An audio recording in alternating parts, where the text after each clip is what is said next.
இன்றைய தீர்க்க சாத்தி சங்கீதம் 145:18. தம்மை நோக்கி கூப்பிடுகிற யாருக்கும், உண்மையாய் தம்மை நோக்கி கூப்பிடுகிற யாருக்கும் கர்த்தர் சமீபமா இருக்கிறாங்க இல்லையா? இந்த நாளிலே கர்த்தர் நோக்கி கூப்பிடுங்கள். எந்த பாடுகளோ, எந்த பிரச்சனையோ, உங்களால் தீர்க்க முடியாத, அதை சமாளிக்க முடியாத எந்த வழிகளோ, போராட்டங்களோ, கண்ணீரோ, நெருக்கங்களோ ஆண்டிடம் சொல்லுங்கள். ஆண்டவரே இயேசுவே, எனக்கு இது உதவி செய்யுங்க, இதில் விடுதலை செய்யுங்க என்று நீங்கள் கூப்பிடுவது அவர் உங்களுக்கு அருகில் வந்து உங்களுக்கு உதவி செய்வார். உங்களை கட்டிணைத்து உங்களை அரவணைப்பார்.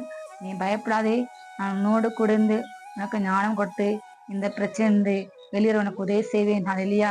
அவரால் தீர்க்க முடியாத பிரச்சனை என்று ஒன்றுமே இல்லை, தீர்க்க முடியாத வியாதி என்று ஒன்றுமே இல்லை. ஹல்லேலூயா. அவர் நோக்கி கூப்பிடுங்கள். உங்கள் அருகே வந்து நீ பயப்படாதே, நான் உன்னோடு கூட இருக்கிறேன். ஹல்லேலூயா என்று கர்த்தர் உங்களோடு கூட பேசினார், உங்களோடு சொல்கின்றார். ஹல்லேலூயா. அவர் நோக்கி கூப்பிட மறந்து பாருங்கள், சத்தமாய் கூப்பிடுங்கள். அவர் உங்களுக்கு உதவி செய்வார். வானத்தையும் பூமியும் படுத்த கர்த்தராலே உங்களுக்கு உதவி வரும். ஹல்லேலூயா.